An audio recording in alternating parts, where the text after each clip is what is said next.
హైదరాబాద్ లో మరోసారి కాల్పుల కలకలం రేగింది. నాంపల్లి రైల్వే స్టేషన్ దగ్గర బ్రెడ్ ఆమ్లెట్ దుకాణం దగ్గర పోలీసులు దొంగలపై కాల్పులు జరిపారు. ఈ ఘటనలో ఓ దొంగ కుడివైపు తొడలోకి బుల్లెట్ దూసుకెళ్లింది. గాయపడిన దొంగను ఉస్మానియా ఆసుపత్రికి తరలించారు. మరో వ్యక్తిని పోలీసులు అదుపులోకి తీసుకున్నారు.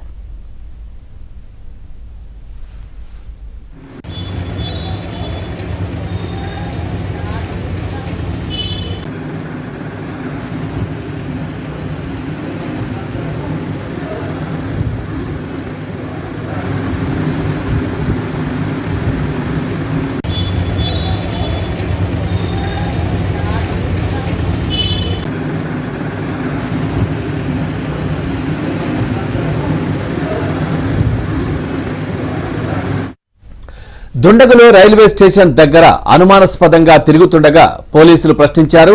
దీంతో ఓ వ్యక్తి పోలీసులపై గొడ్డలితో దాడికి యత్నించాడు.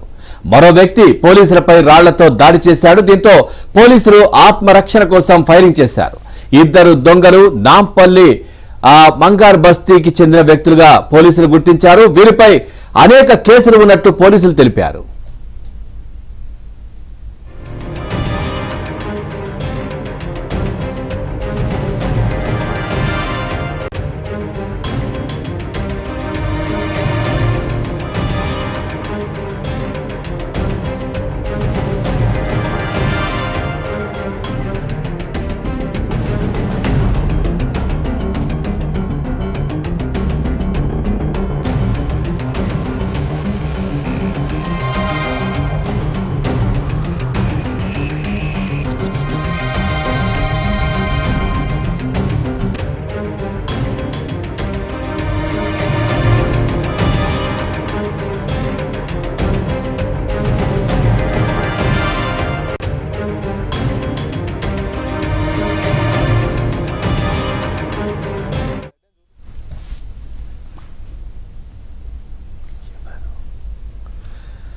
చూస్తా ఉన్నాం. పోలీసుల కాల్పుల్లో దుండగుడి తొడలోకి బుల్లెట్ దూసుకెళ్లిన దృశ్యాలైతే మనం చూడొచ్చు. పూర్తిగా నాంపల్లి పరిసర ప్రాంతాల్లో అనుమానాస్పదంగా తిరుగుతున్నటువంటి ముగ్గురు వ్యక్తులను పోలీసులు ప్రశ్నించిన నేపథ్యంలో పోలీసులపై దాడి చేయడానికి వారు ప్రయత్నించారు. నేపథ్యంలో ఆత్మరక్షణ కోసం పోలీసులు కూడా కాల్పులు చేసిన పరిస్థితి కనిపిస్తుంది. ఓవరాల్ గా ఈ అంశానికి సంబంధించి మరింత సమాచారాన్ని మా క్రైమ్ కరెస్పాండెంట్ శశి అందిస్తారు. శశి, పూర్తి డీటెయిల్స్ ఏంటి? ఎవరైతే దెబ్బలు తగిలాయో అంటే కాల్పులు ఎవరికైతే తగిలాయో వాళ్ళు గతంలో కూడా నేర చరిత్ర ఉన్నట్టుగా తెలుస్తోంది. ఆ అప్డేట్స్ ఏంటి? పూర్తి సమాచారం పోలీసులు ఏం చెప్తున్నారు దీనికి సంబంధించి?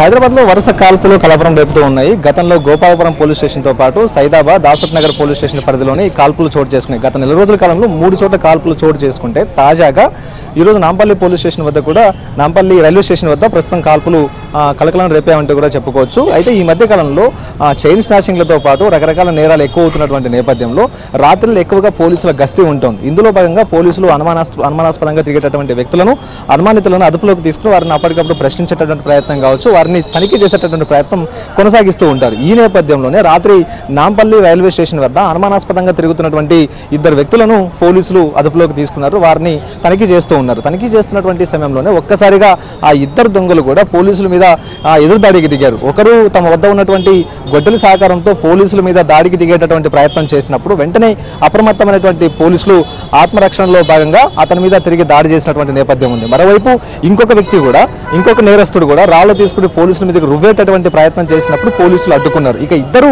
పోలీసులను ప్రతిఘటించి అక్కడి నుంచి పారిపోయేటటువంటి ప్రయత్నం కొనసాగినప్పుడు పోలీసులు తమ వద్ద ఉన్నటువంటి వెపన్ సహకారంతో ఫైరింగ్ దిగారు. ఇందులో భాగంగా ఒక వ్యక్తి తొడ భాగానికి ఫైరింగ్ చేసినప్పుడు ఆ బుల్లెట్ తొడ భాగానికి గాయమైంది. మరోవైపు ఇంకొక వ్యక్తిని పోలీసులు తమ అదుపులోకి తీసుకున్నారు. ప్రస్తుతం రాజు అనేటటువంటి వ్యక్తి తొడ భాగానికి గాయమైనట్టుగా తెలుస్తుంది. ఆ తొడ భాగంలో బుల్లెట్ దిగినట్టుగా తెలుస్తుంది. అతన్ని ఉస్మానియా ఆసుపత్రికి తీసుకెళ్లి ప్రస్తుతం చికిత్స అందిస్తూ ఉన్నారు. మరోవైపు ఇంకొక నిందితుడిని పోలీసులు తమ అదుపులోకి తీసుకున్నారు. ఇద్దరు కూడా నాంపల్లి వద్ద ఉండేటటువంటి మంగార్ బస్తీకి సంబంధించినటువంటి వ్యక్తులుగా ఇప్పటికే పోలీసులు గుర్తించారు. వీరు పాత నేరస్తులుగా పోలీసులు చెబుతూ ఉన్నారు. గతంలో వీరి మీద అనేకమైనటువంటి కేసులు ఉన్నాయి ఉన్నాయంటూ కూడా పోలీసులు చెప్తూ ఉన్నారు.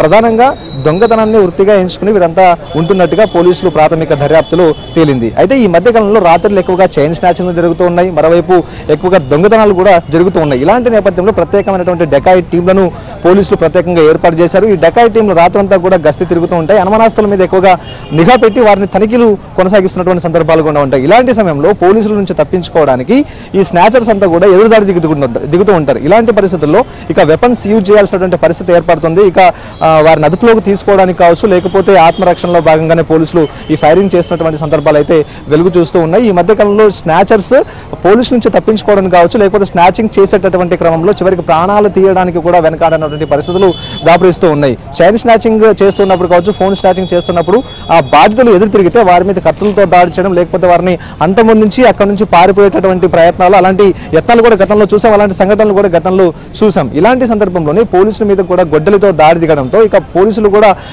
ఆత్మరక్షణలో భాగంగా ఇక కాల్పులు జరిగాయి. ప్రస్తుతం ఉస్మానియా ఆసుపత్రిలో రాజు అనేటటువంటి ఒక నేరస్తుడు ఉన్నాడు, ఆయాన్ అనేటటువంటి ఇంకొక నేరస్తుడు పోలీసుల అదుపులో ఉన్నాడు. సో ఇద్దరిని కూడా విచారించాల్సిన అవసరం అయితే ఉంది.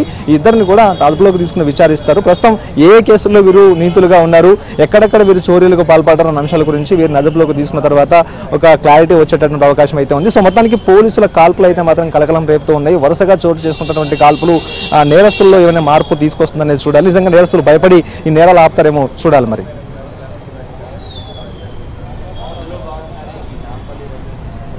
Right, thank you Shashi, thanks for the updates.